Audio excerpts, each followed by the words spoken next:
Well, hi everyone. Today we've got an interesting diversion to the way we normally follow these conversations because on my journeys of conversations, travels and learning, Sasha, who everyone would have seen on a previous interview I did with him, Sasha Biskup, who is, if I may embarrass you, the former CISO of Fitbit and also Director of Information Security from LinkedIn in the past, and really traveled through the Bay Area and learning, which is awesome, has introduced me to another colleague, Justin Soong.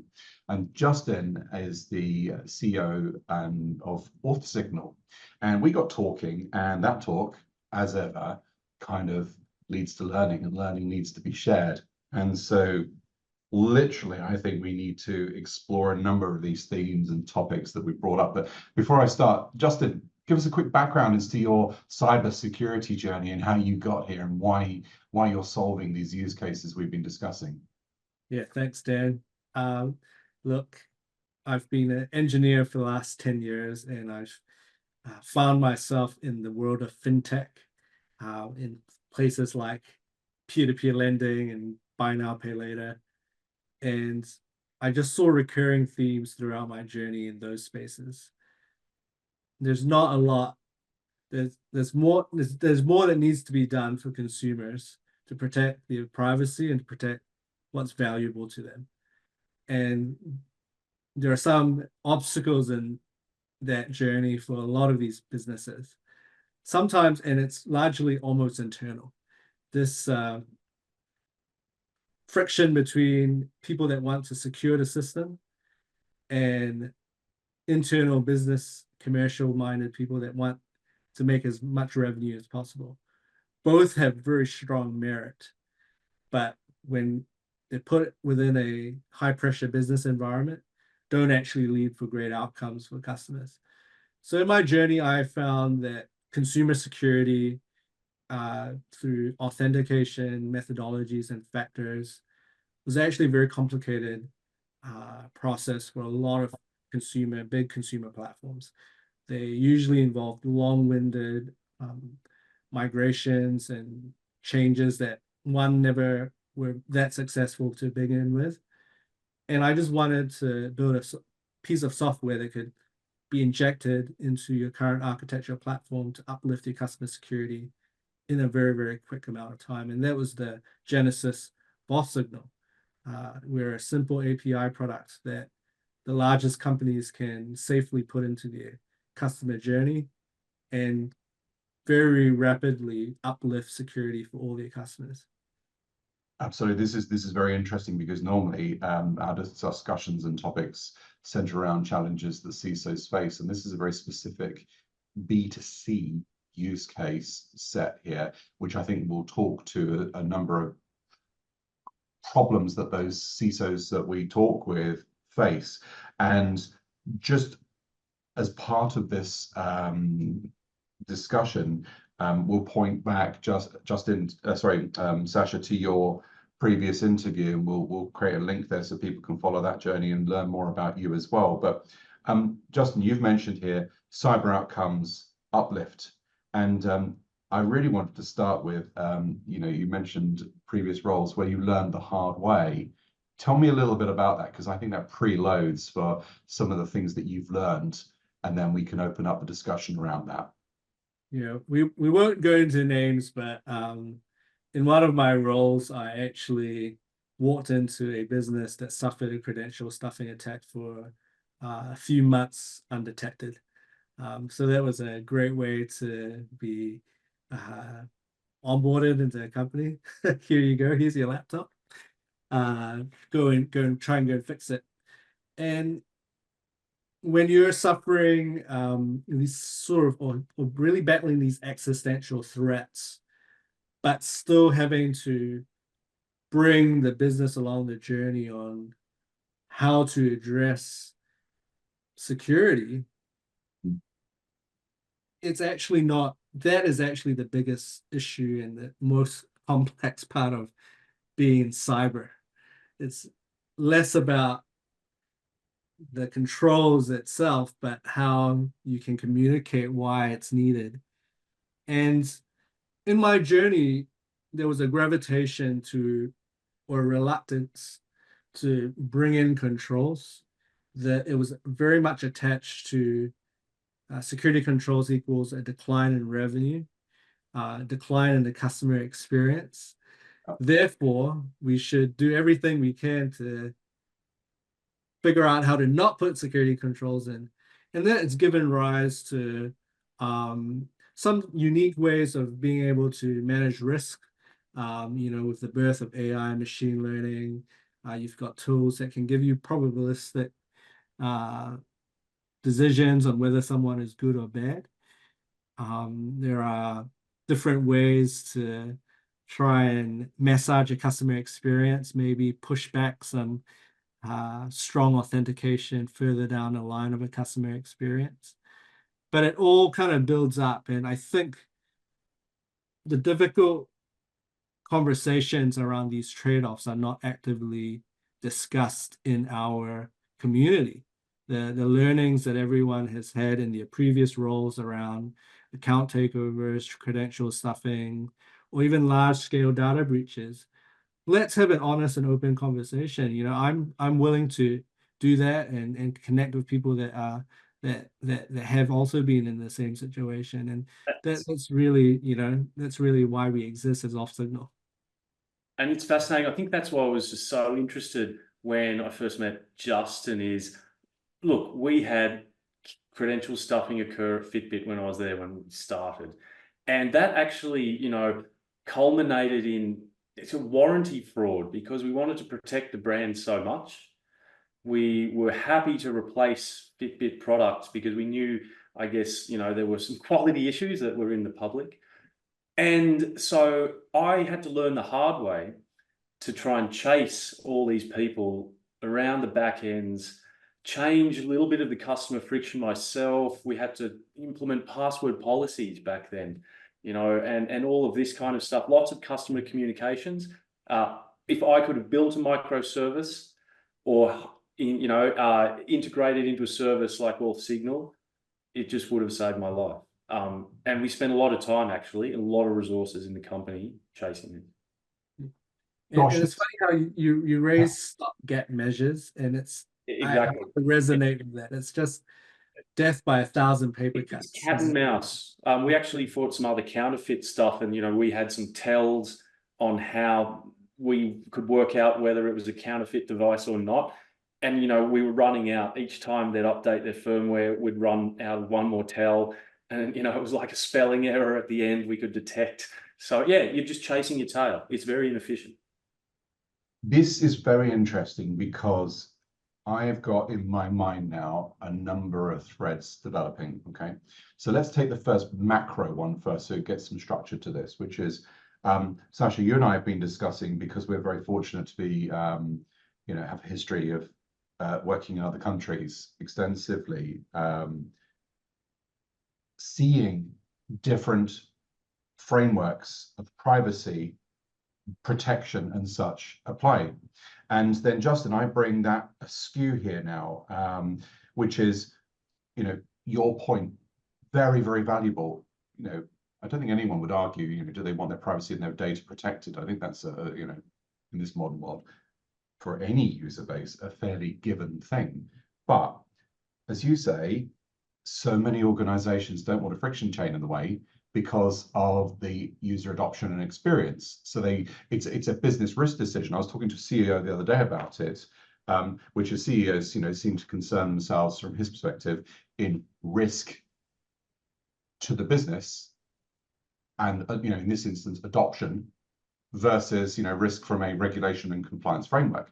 Now, to briefly unpack that, if you look in the Northern Hemisphere, specifically UK and Europe, and in financial services, those regulations are incredibly mature. And it occurred to me, just as you were talking, they're incredibly mature, and therefore the users have been educated along the journey. You can't go from bank A to bank B and have a low friction journey and no security in one because that's what you fancy, to, they can't differentiate in this way. They've got their frameworks, they have to do it. And the controls are all there. It's become unified. When you look at other geographies around the world, perhaps those privacy and data protection frameworks are not as mature. And in a way, if you're a bank, do you want to be the first mover who protects all your customers? with a high friction environment? No, because it will do exactly that. It will kill the adoption of your service. So who dances first? Who takes the tango first? And so, Sasha, I know you've seen these things, you know, from a generic security perspective, but Justin, back to you here. Are we experiencing in the sort of APAC/ANZ world a slight reticence to apply the security because the compliance frameworks and controls are less mature? Is that what's driving it, do you think, or? Yeah, compliance is a really big part to play in regulation. So, you know, and where I'm speaking to you from in, you know, in New Zealand, just 5 hours that way. We have very relaxed penalties for privacy breaches. It's in the tens of thousands, the fines that you'll get from the privacy commissioner. And when the fines are that low, and the cost of controls and the perceived loss of revenue that you may incur, you'll pay the fine 100 times out of 10, right? You know, 99 times out of 100, right? So that's one of the motivations. But also, I think, you know, we've been using the word friction and giving it too much value and credit in 2024. It's become a dirty word, right?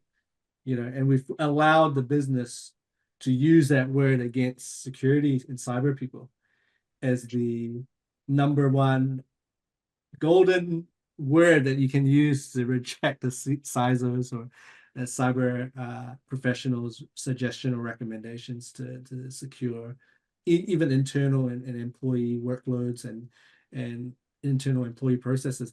Oh, the staff wouldn't like that. The staff would reject that. You'll have, you know, they'll walk off the job if you make them do that. And you take a few steps back, even away from the consumer, you see this kind of attitudes, right? And we need to fight that. It's even interesting. So, like coming back from overseas, I'm not a product person, but I think I know what I like, and there are discrepancies and differences, I think, in trends of maybe UX as well. Like it felt when I used apps in the US, it was just smoother experience. Maybe I'm just generalizing, but that's certainly what it feels like. It's the differences, Justin, Sash, are palpable, right? I don't want this about me, but I want to share an observation. I wake up in the morning and I cover California, right? So I finish the tail end of the day there. And then obviously there's some interesting islands in between. But if then we look at it, you know, the next thing I turn my attention to is New Zealand. Interesting. And then you go to Australia, and then east and west coast of Australia. Even that, there's interesting differences. And then my day, it's quite a long day, but ends up in APAC and then moves to India. India from a client perspective, specifically. Then I move in my thinking and my interactions into Europe, and then the UK wakes up. And then the UK starts its day, and then we find the East Coast, and then we're back in the West Coast for the first few hours, 8, 9 o'clock in the morning. Hope you sleep. Well, that's an interesting debate, but if you look at that exposure, when you have those conversations all day, every day, my goodness me, does it show you the differences in thinking and experience? Not on how smart people are, that's totally irrelevant, but just in the locale and the locale of thinking. And Justin, back to your point about friction, if we look at financial services, let's take specifically New Zealand then as a use case. In an equal environment, who's going to go and slam in a whole bunch of very restrictive controls when you don't have to? Bank won't want to do that because it will make them non-competitive, right? But you know what the irony is? They're holding real-time payments and then holding them back for a few hours now. So you said something else really interesting earlier when we were just having a cup of tea before this. I really like it. I think it's really smart, which is friction isn't linear and friction has different parts, a bit like whack-a-mole. We can whack one peg down, bad actor follows a different path. They go via the call center. Tell me about that. So if we secure the UX, now what are they going to do?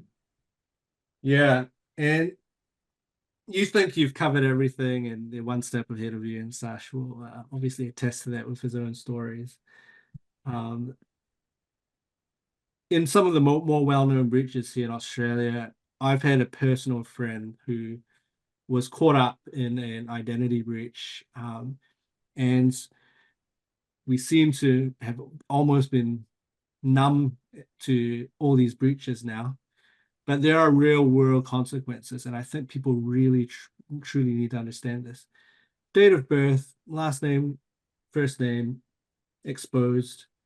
A bad actor got the data, bought it off the dark web, went into a driver's licensing agency, got a completely new driver's license card issued because they were able to work through the physical customer touch point. In this case, it was a bureau, a walk-in location. Was able to say all the right things, clearly from the information that he gained. Clearly knowledge-based answers were given as part of a authentication process in store, which is also very common in call centers, and clearly was able to then create a completely new trusted credential in the form of a plastic driver's license with his face, but my friend's name on it. He took that card to the bank, this plastic credential, offered it to the bank teller, and got a new temporary ATM card issued on the spot. When you make it personal and you understand that what is an inconsequential data breach that was, and the fine's been paid, and Bob's your uncle, and it's a headline that's already been massaged and managed by a PR company, there are consequences because they have value. Our data has value. They can be exploited in the in touch points and parts of your business where the controls are weak, right? So, yeah, look, I love sharing the story, not because it's I enjoy retelling it, but I want everyone to know that this is how people are exploiting data breaches in Australia and New Zealand. And even like the population of people, you might think it's sometimes, people who are uneducated about security, but I know, like, I had to help a security person from Australia who had their LinkedIn account taken over. They didn't have MFA, so it was as simple as their choice not to have that. But just the fact that a security person can get their account taken over, and I've seen some pretty bad things on LinkedIn recently where something like that happened, and it was not actually very good, the outcome of that, and some of the stories that were posted. It happens to everyone. It does. And Sash, you've made a very important selection of words. Choice. This is very interesting. But if you look at that choice, there's the implementation of choice and the mandation of choice, if you think about it, right? So we go back to financial services. In the UK, banking apps are very, very mature, and they're all the same. They've all implemented one way or another the same stuff. So just into your point about the friction in the user journey, everyone's got the same friction, so they cannot not go to a bank. They need their financial services. So, that kind of loss of user acquisition is not so much of a problem because the maturity framework's there that enforce all banks. That said, interesting skew moving to perhaps smaller houses in the fintech space that can offer different banking services, but take that outside. Sash, choice. Isn't it interesting that and this is a real split now between data privacy concerns and data protection. So take, AN, Aussie Bank as an example. Isn't it interesting how a number of them, you can log in with username and password and you are not given the choice to apply a second factor. But if you want to do a financial transfer, that's when they then authenticate with the second factor. So have we not now created a risk of a privacy error breach condition, which then, of course, is caught by the banks, and the delay, Justin, that you mentioned, I've seen that as well, where the fraud department kicks in, but then we've got a data protection issue. So Sash, where's your brain going on this? That, the privacy, which can lead to a data breach. I was thinking, how it became like that. Obviously, lots of tech debt, but also the approach to security is transaction-based risk security. So, you know, there were recommendations and still are, like when you do those higher value transactions, as in not in banking, but like change your password, all of that stuff, you need some, you know, elevated authorization as well to do that transaction. But yes, to your point, there is data in that front end that compromises my privacy. And I would probably not want that exposed, I would say that. I learned at Fitbit, like you can infer an amazing amount of things about people from data. You could work out what people were doing on Friday nights, you know, through elevated blood, blood levels and all that. You know, you could everything. You solve murders. So you could apply the same kind of ethos to other types of data as well. It's a very complex world we're in these days. You can't predict what will happen in the future with your data and all of those type of things. You don't. I think there's a type of thing in security, certainly around like crypto and all this. Your DNA, you lose once, that's it. It's game over. And I'd almost apply this to my personal privacy. I take that seriously.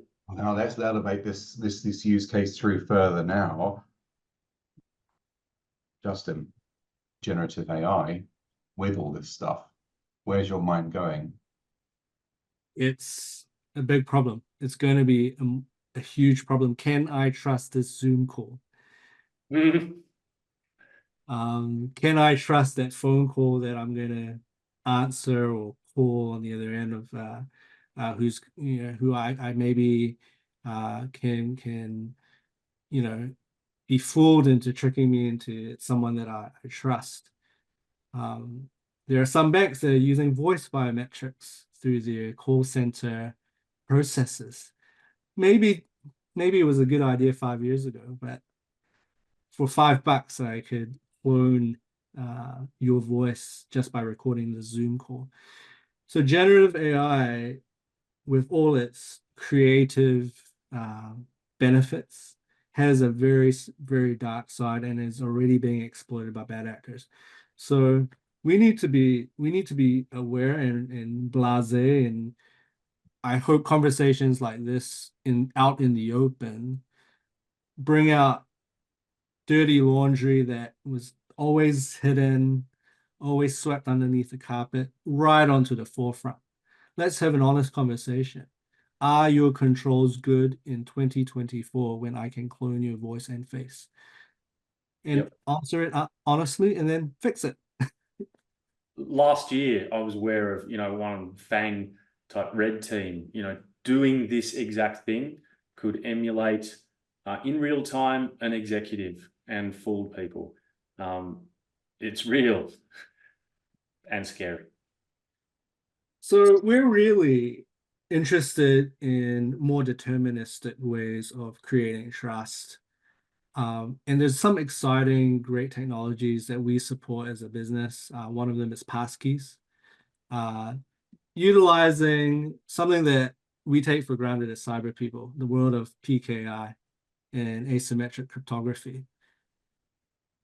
To Apple and Google and all those at the FIDO Alliance's credit, they've turned what is a very complex protocol into something that I can sign transactions with a touch of my phone and cryptographically create the highest level of assurances that now even a human can bypass even a voice conversation, but a human can't sign a digital signature. Those are the things that we're really excited about, and we're seeing some really luminaries in the ANZ space, and one of our customers is in that category, Air New Zealand, who are going against the trend and going, you know what, we can introduce cryptography in our customer journey. Passkeys. We can introduce cryptography through every single call that hits our call center. Passkeys. And what they found from doing these implementations was all those pushbacks that they had over the last how many years with security controls all faded away when it was put into practice. You know why it's faded away though? Because you've made it seamless to the user experience. Yep. User doesn't know it's happening. But then, is that right or wrong, Justin? Look at the combustion engine now, right? It's changed in all form. In terms of emission laws, you could parallel that with data privacy and data protection, the way that's all rolled out. Emission laws have gone there. Do we care how the common rail diesel works and how it's become more and more efficient with the processing that's going on and, reading the environmental pressure and blah, blah, blah, blah, blah? No, it just works. It just works. And so we press the button on our car or turn the key. I do wish I had a key that turned, wouldn't that be nice again? Anyway, press the button. And it works. So in a way, is the cyber world and the critical thinking, the architecture, all about now, in a funny kind of way, reducing the friction by just taking that away from the user and working with these types of architectures and making it easy, but seriously secure. 100% yes.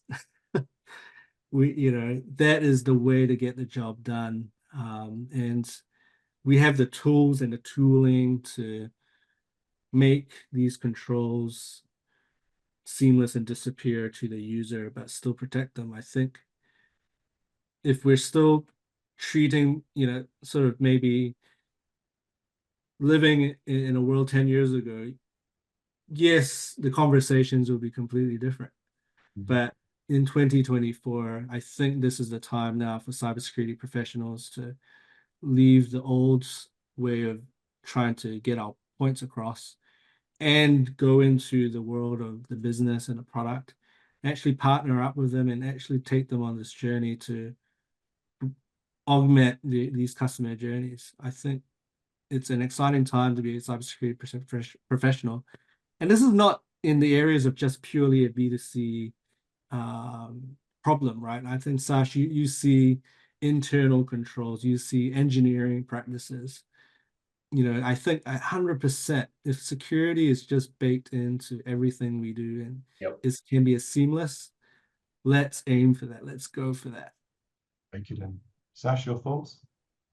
Look, just from that last point there is I am doing a bunch of stuff with internal customers, and that engineering toil. So if the engineer is the customer, it's all about pleasuring them. And I think though there's one thing that security teams can also do. One benefit I found talking to Justin is your UX is not bad. And I'm not a product guy, but to me it seemed like it could be better than certain companies that are their experience now. At Fitbit, this is hilarious. We got Google 0-dayed from Tavis, and we had to fix our scale.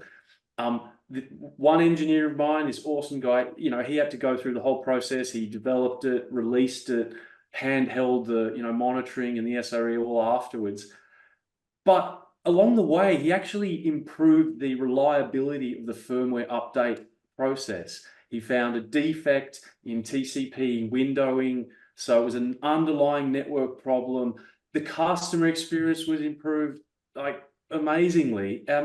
It was the security team. So, don't also discount the security team improving things as well. I don't think that's out of the question here. It's very interesting. Choice, friction, privacy, protection, regulation, engineering, trust.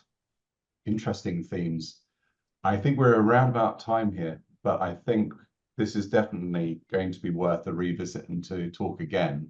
But if I may say, thank you both. This is really, really interesting. I think I really enjoy writing this one up. But for the moment, Justin Soong, CEO of AuthSignal, Sasha Biskup, good mate of mine, and well, everyone knows your background. Thank you both very, very much. This has been very, very interesting. Thanks very much, Dan. Thanks, Dan.